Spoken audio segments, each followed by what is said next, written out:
When Gremlins hatched its way into theaters in the summer of 1984, making over $153 million at the domestic box office, it, and the films that followed, planted itself into the pop culture zeitgeist as well as into our collective consciousness. It's no surprise that a wave of creature-featured copycats would crawl their way into the market. Within 2 years, 2 films would gain notoriety: Ghoulies from Empire and Critters from New Line Cinema. Both films would stand out above the many other cash grab attempts at riding the new wave, but it was Critters that would rise above the rest, not just at the box office and subsequently on home video and cable, but also in its story, cast, production value, and its impact on pop culture.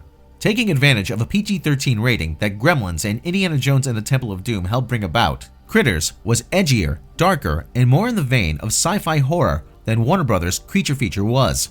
At the time, critics and audiences enjoyed the film, which also received 2 thumbs up from Siskel and Ebert.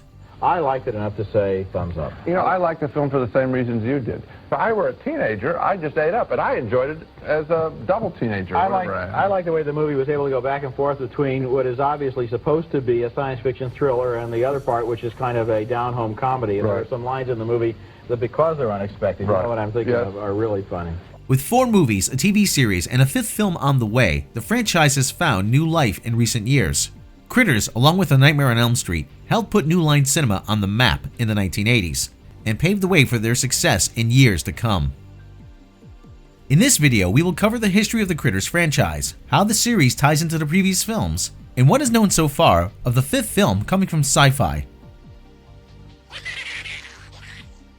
3 years before Gremlins, then 19-year-old writer Dominic Muir came up with the original concept that would become the basis for Critters. Inspired by westerns, Muir was intrigued by the idea of intergalactic bounty hunters tracking down alien criminals. In his script, the criminals were knee-high, razor-toothed balls of fur that had escaped from a prison facility, had stolen a ship, and were headed for Earth. Muir headed for Hollywood with a sample script in hand. Though like many who venture west, Muir didn't start working as a writer out of the gate. He worked his way through the ranks for indie producer Roger Corman, starting out in the mailroom, then moving to special effects and camera assistance, after finally ending up in editing, where he met Stephen Herek. Herek would rewrite Muir's original script, and the duo decided to pursue making the movie on the cheap. They took it to producers and fellow Corman alums Rupert Harvey and Barry Opper, who had previously worked together on the film Android for Corman. The pair would help get the film rolling and created a production company with Critters as the first movie they would try to sell. Actor Don Keith Opper, Barry Opper's brother, who also worked on Android, would also rewrite the script as well. As detailed in the Midnight's Edge interview with New Line Cinema founder Robert Shaye, Critters originally began life on film with producer Roger Corman. Shaye and company saw potential in the story and convinced the creative team that New Line Cinema would offer them more opportunities.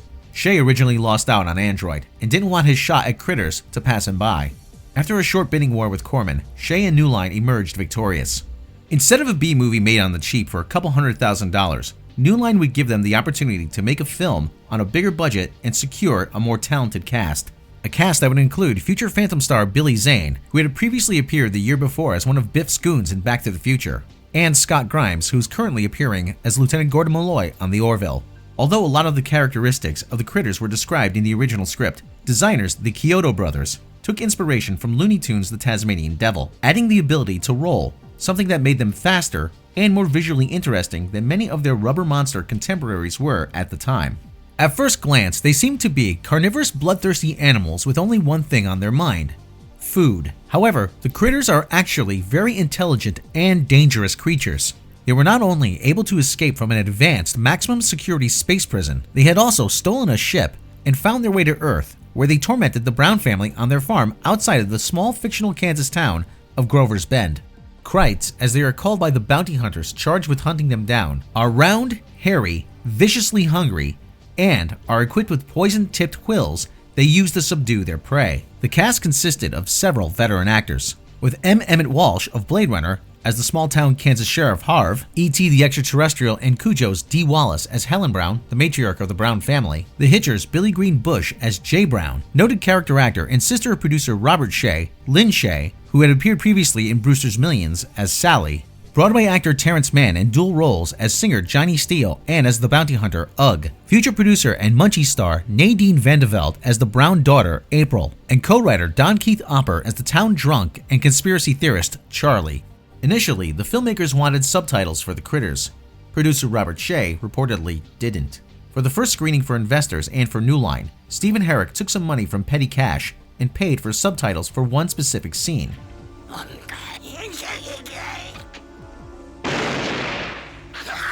Shaye loved it and gave his blessing on more subtitles for the Critters dialogue.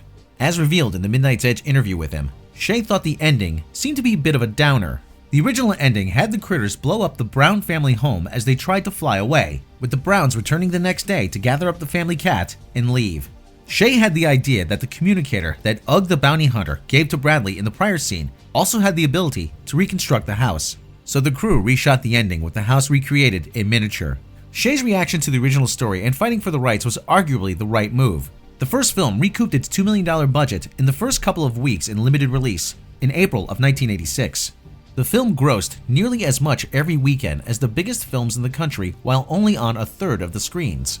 Critters ended its theatrical run with a total cume of over $13 million in the US alone and was a hit on home video. As the film's end promised, the Critters wouldn't stay dormant for long.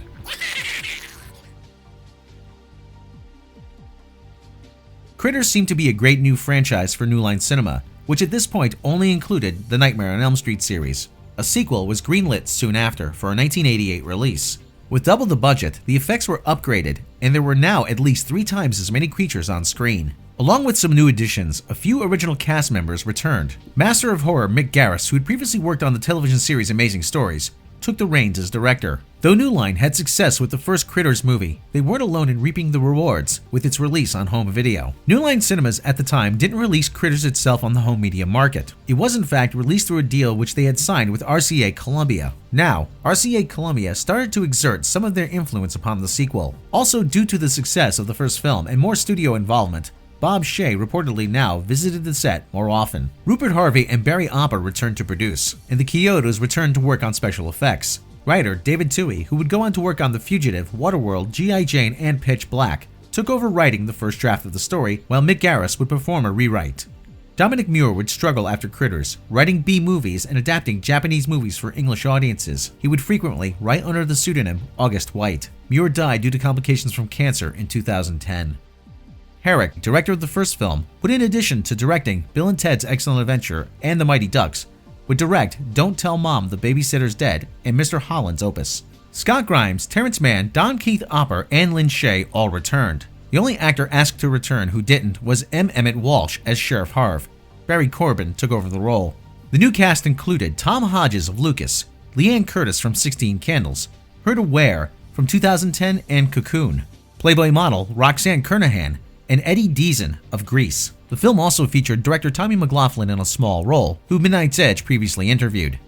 Critters 2 begins with Bradley returning to Grover's Bend to visit his grandmother on Easter over spring break, just in time for the Critters to return. When some eggs that were left dormant on the old brown farm are picked up by a local collector, the new batch hatches and runs amok through the small town. The second film introduced the baby Critters and the ability for the Critters to combine into one big ball, which would become a fan favorite of the franchise. A fun fact from the film, Mick Garris' wife wrote and performed the jingle for The Hungry Heifer.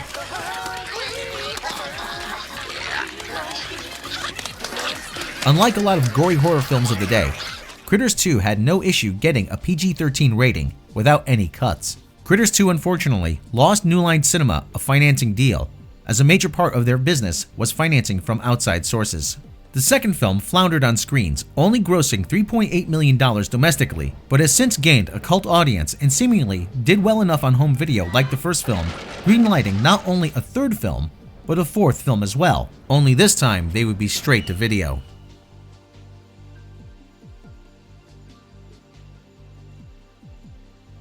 In 1991, 3 years after Critters 2 had flopped, producer Barry Opper was inspired to bring the Balls of Terror back to the screen. One way or another at least. Opper had noticed how much his brother had always been recognized on the street as his beloved character Charlie from the first 2 films. After crunching some numbers, Opper offered New Line a deal they couldn't refuse. They agreed to produce 2 films back-to-back for $2.5 million. New Line agreed to the deal for their thriving home video division. Rupert Harvey and Barry Opper came up with a story treatment for Critters 3 and 4. Leatherface Texas Chainsaw Massacre 3 and future writer of The Crow, David J. Show, would write Critters 3. The story begins with Charlie, who had been tracking down the critters for the past few years, who runs into some kids who are wandering around the woods on their way home from a camping trip during a pit stop at a park.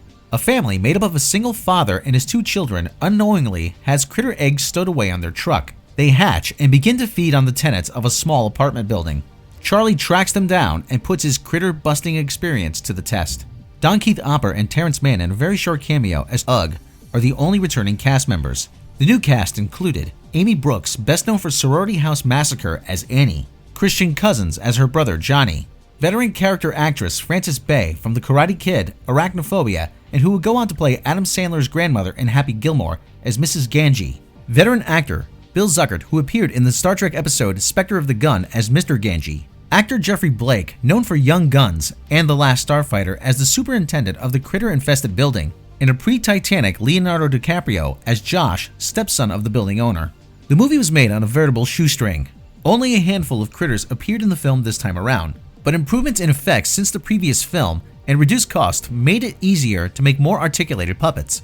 An explosion was caused by the flour in the kitchen scene due to the lanterns and candles that were needed. No one was injured, but there was considerable damage, which included the puppets. Many props from the Hulk Hogan film Suburban Commando were repurposed to save money. Some shots of the critters were recycled from close-ups of Critters 2, and filming for Critters 4 began right after Critters 3 was completed.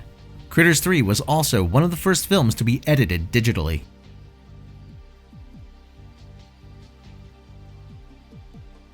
David J. Show offered to write a story for both films, but he was only commissioned to write Critters 3. After the producers were unhappy with Joseph Lyle's take, his only screen credit, they then asked Show to rewrite the script for them. Rupert Harvey had aspirations to direct, so he did. Last-minute changes by Harvey, including adding baby critters, threw the Kyoto brothers into disarray, as they had already spent all their funding on planned effects, not the new stuff that Harvey was calling for. The Kyoto brothers themselves were busy with other commitments, and claimed that the less-than-great critter effects were the result of them not being able to devote time to the project, and letting their team handle most of the responsibility. Even considering the film's low budget, all the sets were still real.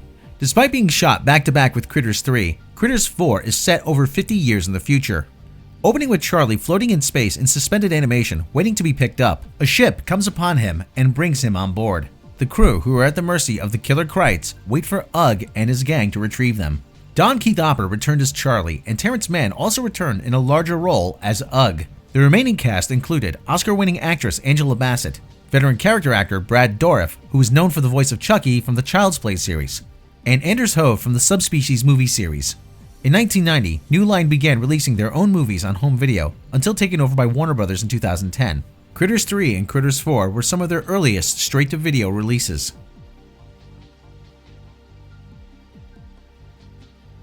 The Critters franchise lay dormant for over 25 years. Rumor of a 5th film or a reboot made the rounds from time to time, but it wasn't until January of 2018 when it was confirmed that the Critters were returning. During a Television Critics Association session on the Warner Brothers lot, it was announced that Warner Brothers Television Group's Blue Ribbon Content digital studio had sold 2 comedy series to Verizon's Go90 platform, one of which was to be based on the Critters film series, the other was the series Good Girls Get High. The Critter series was due to premiere later that year. There was, however, one problem. It was announced in June of 2018 that Verizon's Go90 app was to be shut down. This left Critters a new binge in limbo, but with the show in the can, it was believed that the series would find a new home. In early 2019, rumors began circulating, which were later confirmed, that the series would drop on the horror sci-fi themed streaming service Shudder in late March. Shortly after, a trailer was released. Fans were not happy. There was a tonal shift towards comedy. Most fans were also aware that the Kyoto brothers were not involved. They, however, were not prepared for the low-budget look of the series until their first glimpse. The comments from fans sent the show's head puppeteer into a tirade on social media over the response. Master puppeteer Glenn Williams made some very standoffish comments on the Facebook fan group Critters Rehatched. He wrote, "I don't think I want to stick around here anymore at Critters Rehatched. I was the master puppeteer on the new Critters, a new binge. I take offense to everybody who's saying just because this is what they've seen on the trailer that it's trash. Well, that's a lot of BS. There's a lot of people who put a lot of time and effort and a company that put a lot of money into this effort to make the Critters come back. It would have been more appreciative of people that had supported it that Critters is back and wait to see the film and series. After you've seen the series, then of course if you think it's too cheesy, too fun, say so if you want. with no storyline, but if just critters eating people is what you were hoping for, then say so. But this is Critters. It will be different. It's 2019. It's not the 1980s, folks. So I take big offense for all the workers and the people who created the new Critters for you. Ours is a story, and there might be little cheeky moments in there for you to have a laugh or two, why not? Believe me, the Critters are still Krites. Not to mention, there were some people in here that worked on the film, as well as the director. And your negative comments aren't fair to the director who put years into making this happen for everyone. So shame on you. Make your judgment after you see the film. Don't be a hater, give us a chance, please. The fans did give it a chance, including Midnight's Edge's own Tom Connors, who gives his take on the 8-part miniseries on our sister channel Midnight's Edge After Dark. For the most part, the response was not favorable. Fans and casual viewers alike seem to be left confused by story choices that the creators built up for the past year in interviews, but in most viewers' opinions failed to deliver and went too far for the franchise in many ways. Fans seem to agree that most of the Critter fan films in recent years did a better job with less, and captured the spirit of the original film series more faithfully than a new Binge managed to. There is no word at this time if a second season is in the planning. Though a new Binge may have left a sour taste in fans' mouths, there is something else a Critter fan can hopefully look forward to. Coincidentally, around the same time that Critters A New Binge was taking shape, another Critters-related project was on the way. The SyFy channel was expanding their library of intellectual properties and expanding their film lineup as well. Their movie, Leprechaun Returns, was a direct sequel to the original film, along with other series and movies, some of which would never see the light of day. They were rebooting classic sci-fi horror film series with new sequels. Alongside Tremors and Deep Blue Sea, they acquired the rights to Killer Clowns from Outer Space, the original which was written and directed by the Chiodo brothers, and as reported on October 22, 2018 by BloodyDisgusting.com, a new Critters movie. SyFy wasn't wasting any time. Rumors of production beginning in January of 2019 soon became confirmed when pictures of the production were posted on the Critters Rehatch Facebook group. The pictures didn't show much, but do give an idea of what the critters will look like, and that Big Ball will also make an appearance. The movie began shooting in South Africa in January of 2019, with director Bobby Miller of The Cleanse taking the helm of the new Krite comedy. Television producer Adam Friedlander and Armand Leo of Leprechaun Returns are producing the film. Unconfirmed rumors are that the film will premiere this Halloween. Another unconfirmed rumor following the production is that original cast member Dee Wallace may appear in the film. According to reports, Wallace was spotted in South Africa at the same time the new Critters feature was shooting. As of the making of this video, this remains unconfirmed. One thing that is known is that the Chiodo brothers are not involved with the production. Midnight's Edge's Tom Connors recently reached out to Charles Chiodo, who confirmed that they are not part of the new film. Be sure to check out our interview with Robert Shaye, founder of New Line Cinema, and Tom's review of Critters A New Binge, and let us know what you think in the comments. And be sure to check back for more on the happenings, news, and analysis on the behind-the-scenes corporate politics of your favorite genre movies here at Midnight's Edge. If you like this video, then please click the subscribe button. And don't forget to click the bell icon to be notified for all the latest uploaded content. Due to recent changes to YouTube's monetization policies, we'd also like to ask you to please consider supporting Midnight's Edge and its sister channel Midnight's Edge After Dark through Patreon. As thanks for their support, patrons will receive early notifications of mini-documentaries, special behind-the-scenes making of the Edge videos, bloopers, outtakes, lost episodes, and more. You can support the channel for as little as $1 a month. Be sure to check back for news and analysis on the corporate politics behind your favorite genre movies, as well as updates and discussion here at Midnight's Edge.